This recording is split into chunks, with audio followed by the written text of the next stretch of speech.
Modal saya adalah doa restu guru saya, karena guru saya yang nyuruh. Dikuatkan oleh doa dari ibu saya. WhatsApp saya itu nawari, terus sampean butuh berapa? Back to kata kunci. Assalamualaikum warahmatullahi wabarakatuh. Berjumpa lagi bersama kami di Kata Kunci. Kali ini kita kedatangan tamu yang luar biasa, narasumber yang alhamdulillah pada kesempatan ini telah hadir di tengah-tengah kita untuk berbincang-bincang yang akan kita obrolkan tentunya banyak hal. Beliau adalah seorang caleg DPRD Kabupaten Bekasi. Padanya kita langsung bincang saja. Assalamualaikum warahmatullahi wabarakatuh. Waalaikumsalam warahmatullahi wabarakatuh. Sebelumnya sehat kabarnya? Alhamdulillah. Makasih sudah hadir di podcast kami di Kata Kunci. Untuk pemirsa dimanapun berada pastinya ingin mengenal lebih jauh nih daripada seorang Gus Muhammad Faiz Taufik Nawawi. Betul ya Gus ya? Takutnya kalau salah nanti dikomentarin oleh netizen ya. Daripada Gus, jenengan boleh sedikit cerita untuk sampai akhirnya di podcast kami, perjalanannya seperti apa Gus? Ini ancang-ancang dulu Gus. Memang saya dengan jenengan kan kenal sudah lama, ya. Juga terkait perjalanan saya yang mungkin tahun ini berbeda dengan tahun yang kemarin. Di tahun ini saya diminta untuk ambil bagian dalam pencalonan legislatif DPRD Kabupaten Bekasi. Nah, ketika jenengan minta saya untuk hadir di sini, ya tentunya ini momen di mana mungkin ada banyak dari sahabat-sahabat yang bertanya, ya kok maunya Gus Faiz ini main di legislatif gitu, ataupun masuk di dalam bursa pencalonan saat ini. Ya mungkin itu saja ya. Ya mudah-mudahan ini bisa sedikit menjawab ya pertanyaan dari sahabat-sahabat, khususnya ya jamaah-jamaah majelis yang saya di dalamnya mengisi kajian itu mungkin itu. Ya ini kan banyak kita mengenal nih Gus, terutama di wilayah Bekasi ya, tentang Gus Faiz sendiri. Sampean kan lebih dikenal sebagai seorang pengajar di setiap majelis taklim ataupun di tempat pengajian. Loh, ini tiba-tiba di tahun ini jenengan mau akhirnya masuk ke dunia politik praktis. Nah, ini apa motivasinya sampai akhirnya jenengan di tahun ini masuk ke dunia politik? Saya itu dari dulu memang tidak ada hasrat ya untuk di politik, tapi memang semenjak saya mondok pun saya tidak pernah absen untuk ikut di dalam pemilihan ya, sebagai mencurahkan hak suara saya. Jadi saya mulai punya hak suara itu kan 2004 begitu ya. Ada bahasa guru saya, karena guru saya termasuk yang tidak berpolitik ya pesantren yang sangat apik ya dan sebagainya. Sampai guru saya bilang gini, Jam Faiz akan mau ngadukung sasaode, namun Jam Faiz sanyin partai sorangan. Ya namun Jam Faiz nyin partai akan mendukung Jam Faiz. Artinya ya beliau dulu pernah ada bahasa seperti itu ya. Dan sekarang saya juga kurang paham. 2018-2019 ya, atau dulu 2014 saya termasuk yang tidak serak dengan hal yang seperti ini, dalam artian tidak ingin ikut sebagai konstituen, tidak ingin ikut andil di dalamnya, hanya sebatas saya mendukung saja, tidak ada di dalamnya. Bahkan kalau di majelis ada sih ya tamu-tamu yang ingin dapat dukungan di majelis dan sebagainya. Saya sering sampaikan nanti setelah beres kajian, jangan di tengah kajian atau di awal kajian. Beres ngaji, beres doa, baru silakan sampai ngomong. Seperti itu. Nah, kalau untuk terkait akhirnya jenengan akhirnya masuk di pencalonan ini ya. Nah, itu kan ada perahu kendaraan yang jenengan tumpangi. Ya. Partainya apa, Gus? Saya di Partai Persatuan Pembangunan. P3. Kalau kita melihat partai, kan kita tahu banyak nih, Gus. Partai nggak cuman itu ya. Kenapa sampean akhirnya milih Partai P3? Ini juga kan bagi sebagian orang akan bertanya. Gitu. Ini bukan pilihan ini. Kalau buat saya buat pilihan. Tapi ini adalah pengamalan ya, pengamalan. Jadi sebelumnya banyak sahabat-sahabat saya datang juga di beberapa partai, ya mengajak saya untuk gabung. Saya selalu saya tolak. Selalu saya tolak. Partai apa aja, Gus? Kayaknya nggak enak kalau disebut. Intinya saya tolak, kenapa? Karena memang saya tidak ada hasrat. Tapi P3 ini beda caranya. Beliau sowan kepada salah satu kiai, minta doa restu, minta arahan, minta masukan, dan minta siapa yang ditunjuk. Ternyata kiai itu bilang, sudah kalau untuk dapil 1 Gus Pahit saja. Karena beliau punya historis ya, dari keluarganya. Nah, ini P3 bilang itu salah satu ininya. Gus Pahit itu sudah ada beberapa partai yang datang ditolak. Tentunya kalau saya datang pasti ditolak juga katanya. Sudah ada anggapan seperti itu. Ya. Akhirnya kata kiai tersebut itu, jangan datang ke Gus Pahit, datang ke gurunya yang di Cibarusah. Kalau gurunya bilang, insya Allah dia manut, dan bisa dipastikan manut. Dan itu dijalani sama ketua DPC P3 Kabupaten Bekasi. Datang ke guru saya. Saya pun nggak tahu. Ataunya guru saya telepon saya, suruh ngadep ke rumahnya. Saya bilang ke beliau, aduh, nggak kasihan sama saya ini. Beliau bilang, udah dipikirkan saja, direnungkan dan sebagainya. Akhirnya saya bilang, ya udah, akang aja yang istiqorin. Saya manut. Nah, itu ada kurang lebih 2 minggu. Nah, 2 minggu. Ya, malam Jumat kurang. Malam Jumat jam 10 malam saya ditelepon. Besok datangi, masuk. Minta restu sama ibu. Saya bilang, ini sudah final kan? Sudah. Ya udah, bismillah. Kalau gurunya tadi disebutkan, boleh ada adik. Nama beliau jangan disebutin. Amanahnya seperti itu. Jadi awalnya beliau yang mendorong, setelah selesai jangan bawa nama saya. Oke. Tadi sedikit dari pertimbangan P3 kan katanya histori. Sampean tuh punya histori Ya, di keluarga. Boleh dong sedikit cerita histori yang seperti apa gitu? P3 itu kalau kita lihat sejarah itu tahun 73 ini gabungan dari beberapa partai Islam, termasuk di dalamnya adalah Nahdlatul Ulama. Yang diinisiasi waktu itu ketua PBNU-nya Kiai Idham Khalid. Ya. Ya. Jadi melembur NU dengan P3. Maka dulu di dalam masih 3 partai ya, itu hampir umumnya NU itu adanya di P3 umumnya ya, tapi ada di yang lain juga. Dulu masih Golkar sama PDI. Nah, saya punya orang tua ya, punya kakek, karena ayah saya meninggal di usia muda. Saya pun masih bayi waktu itu. Saya tidak tahu bagaimana politiknya yang dijalani ayah saya. Tapi yang jelas ayah saya itu hanya sebatas pengajar, dia tidak berpolitik. Kakek saya ini salah satu santrinya Hadratus Yasin Masyari. Sehingga nuansa NU itu sangat kental pada diri kakek saya dan mengalirlah ke saya diantaranya.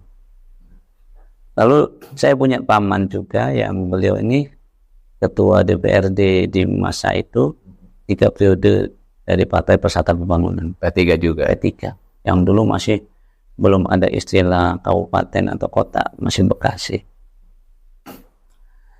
Nah, ini track record. Selain daripada itu juga Cibarusah itu dulu kental dengan P3-nya di masa paman saya. Ya Allah yarham ya Kiai Ma'mun Hashfi. Dan beliau dulu yang menggerakkan, sehingga itu yang dijadikan latar belakang ya mungkin dari DPC P3 ingin menyepak kembali keluarga besar P3 yang ada di Cibarusah yang saat itu ada di keluarga kami. Akhirnya meminang jenengan itu. Nah, akhirnya dengan dasar historis seperti itu. Dasar historis. Kebetulan di keluarga paman saya tidak ada yang terjun ke masyarakat. Ada yang terjun ke masyarakat tapi tidak mungkin untuk saat ini saya yang lebih dikenal, mungkin seperti itu. Nah, kalau melihat daripada apa yang ada histori dari Sampean Gus, kan rata-rata memang santri Ya. atau yang bergerak atau di bidang dakwah agama. Nah, mungkin boleh sedikit dijelaskan ini dari sudut pandang agama, itu politik seperti apa sih yang diharapkan dari sudut pandang agama itu seperti apa? Apa ya kalau bicara politik, kalau di dalam ada ilmu siasah, lebih kepada ilmu siasah. Ya politik itu siasah juga. Cuma ya kalau mengutip perkataannya Gus Baha itu kan, mau sebanyak apapun dalil hujah yang disampaikan terkait prostitusi haram, ini haram itu haram, ya itu bisa dikalahkan oleh satu tanda tangan seorang pemimpin. Artinya posisi hal tersebut kalau tidak dipegang oleh orang yang punya kepedulian di dalam agama, ya khawatirlah nanti hasilnya bagaimana, seperti itu. Jadi kalau pandangan saya, memang saya lebih kepada hal seperti itu kepada teman-teman saya dulu. Ya sampai ini berpolitik, cuma saya nggak mau sebenarnya. Saya nggak mau. Saya udah ngawal dari belakang saja. Sampai kalau apa ya sharing dengan saya. Seperti itu. Cuma untuk saat ini mungkin saya diminta untuk terjun langsung sebagai pelaku seperti itu. Ya, ini kan banyak kan nih Gus di akar rumput, grassroots, orang awam umumnya. Kalau sudah Ustadz, ya udah nggak usah ngapain sih urusin politik kan gitu. Seakan-akan politik ini bukanlah bagian daripada dakwah itu sendiri, Gus. Itu yang ada di lapangan, di masyarakat. Nah, tadi Gus Bais menjelaskan bahwa politik itu adalah siasah.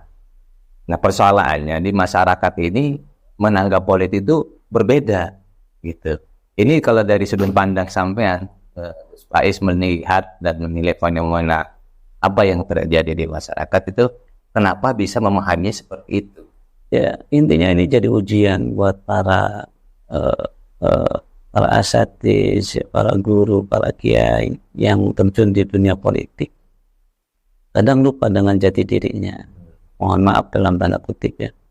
Tidak membawa kekiaiannya, tidak membawa keustadannya di dalam ranah tersebut, seperti itu.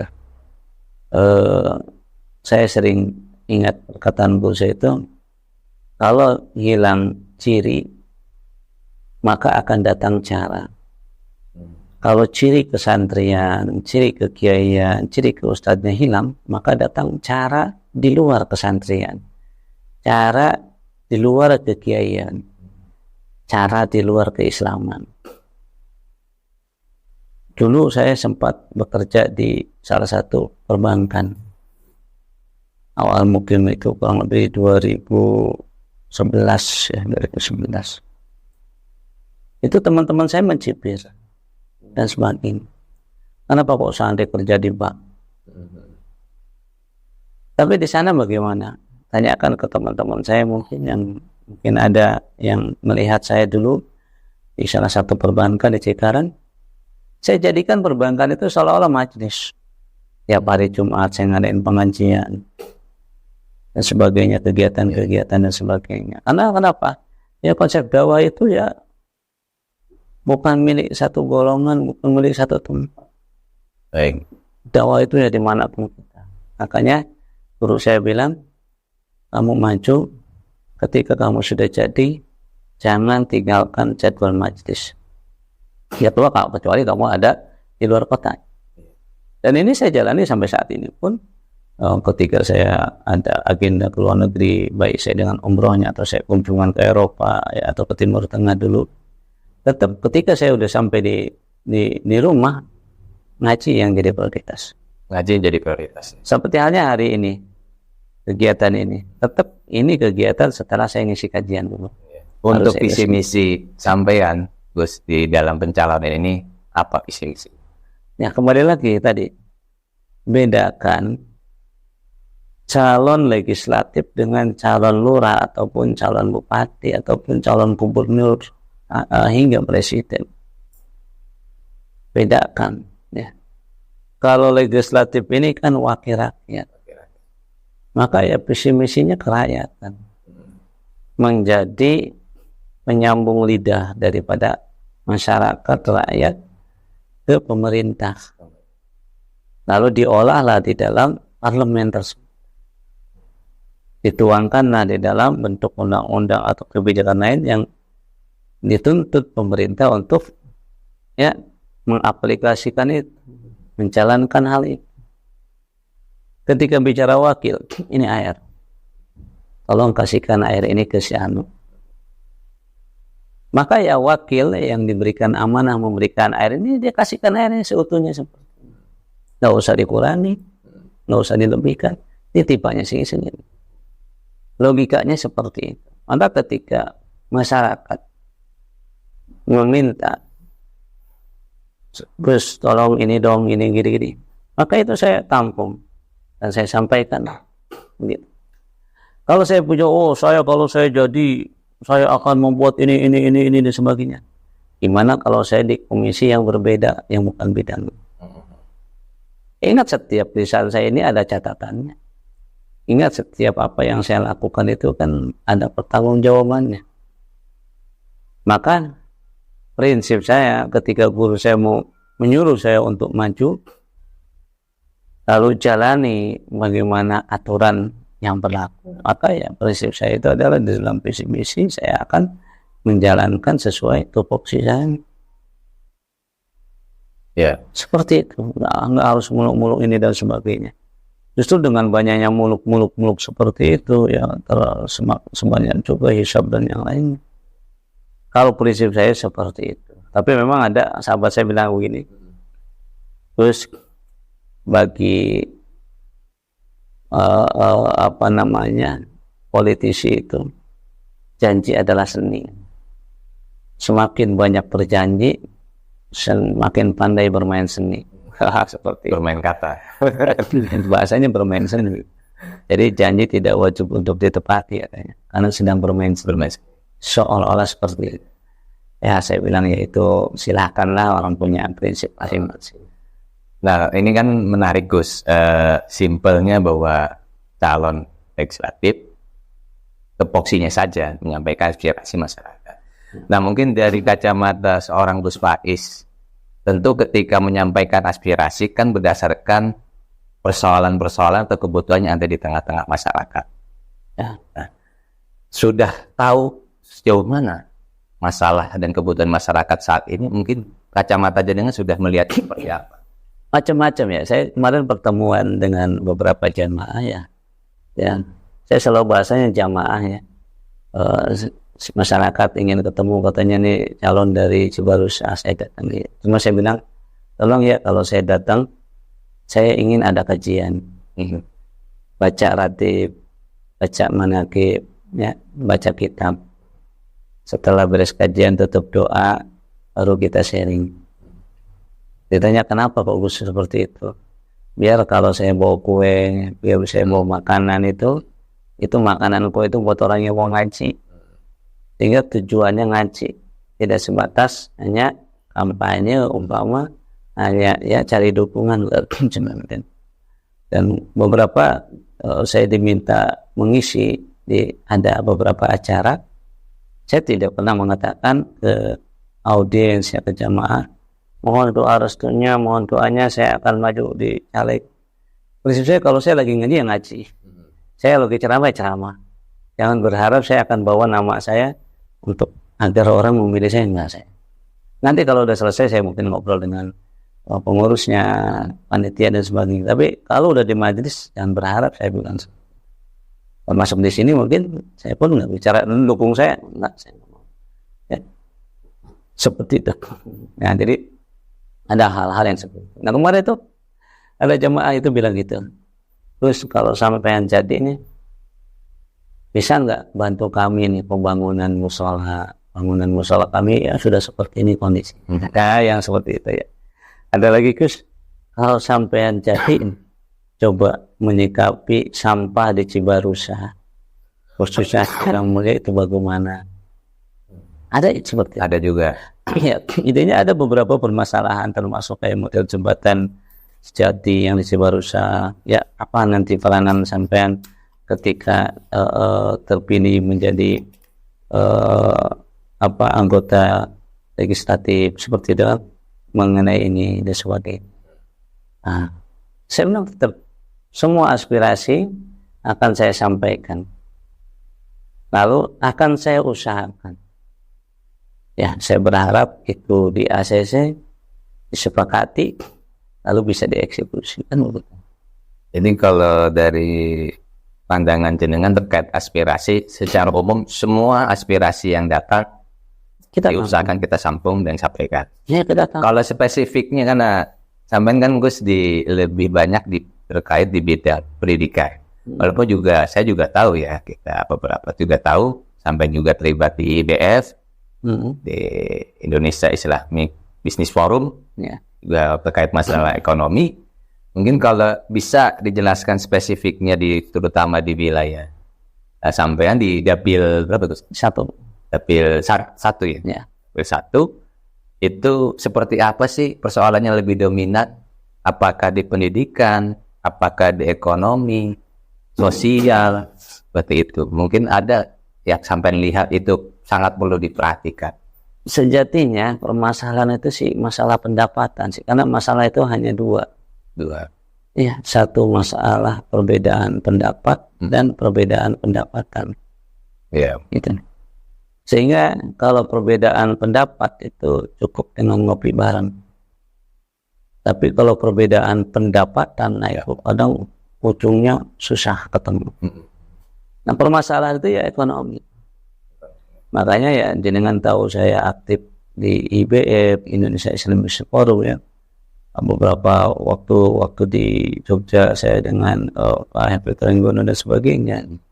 Dan saya pun punya beberapa usaha ya, ada CP saya ya, ada toko saya dan sebagainya. Nah, kenapa saya jalani seperti itu walaupun saya notabene ya secara background lebih ke pengajian karena saya lulusan pesantren juga. Saya bilang ya justru seorang kiai, seorang ustadz itu harus punya usaha. Kita mengenal sosok Imam Abu Hanifah, seorang pengusaha besar. Imam Sadzini, seorang pengusaha. Ya, pengusaha. Sehingga di dalam dakwah kalau kita sudah punya usaha, asalnya kalau kata diongkosin punya ongkos sendiri. Anda kasih makan ya dia tinggal beli sendiri. Gitu. Dakwah tidak dijadikan profesi untuk nyari duit. Saya sering sampaikan ke anak-anak santri saya itu, menjadikan di dalam perkara dakwah itu adalah pengabdian. Bahkan saya ada SMP IT Khairul Menawi yang saya dirikan di 2015. Saya sampaikan kepada Dewan Asatid, kalau sampean pingin mencari gaji, jangan masuk ke sini, ke perusahaan aja. Tapi kalau sampean mau berjuang bersama saya, yuk gabung dengan saya di SMP IT Khairul Menawi.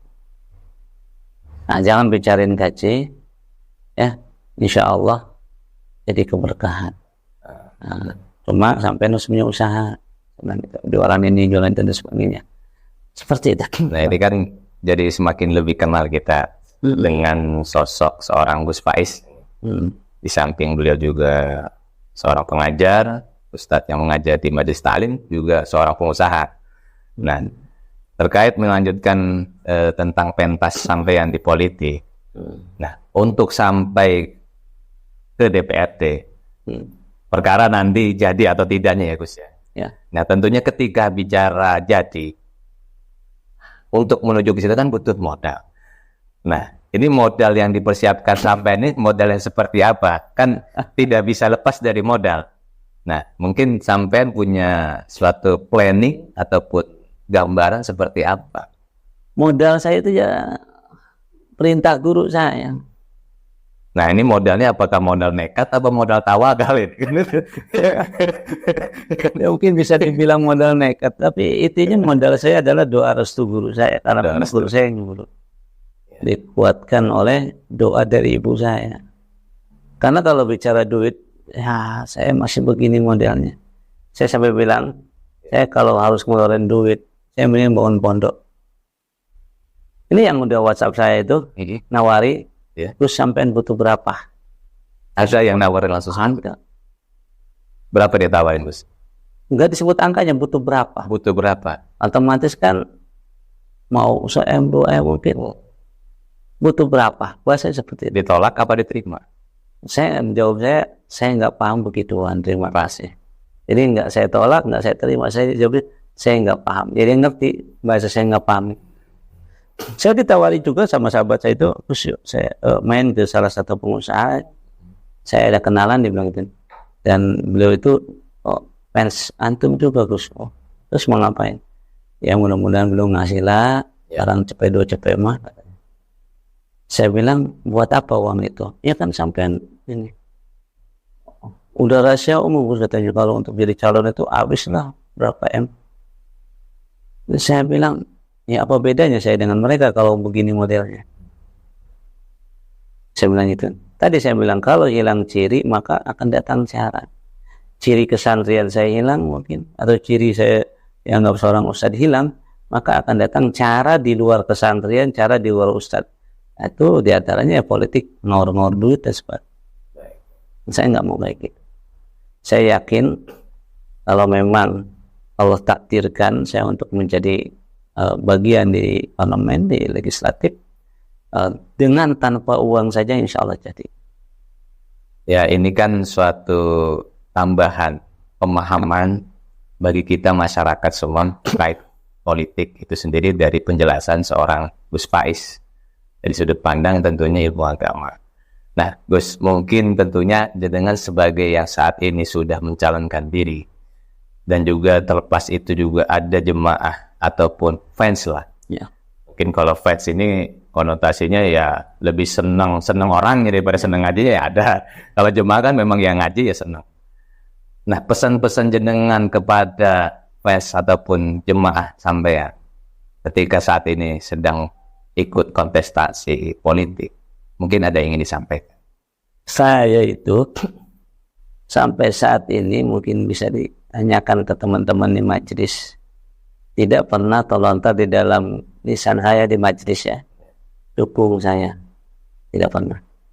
Baik saya jadwal saya di KSP, Pasir Raya, ya, atau saya ngisi di daerah Cibarusan, saya hanya bahasanya doakan saya agar husnul khotimah, doakan saya agar saya istiqomah.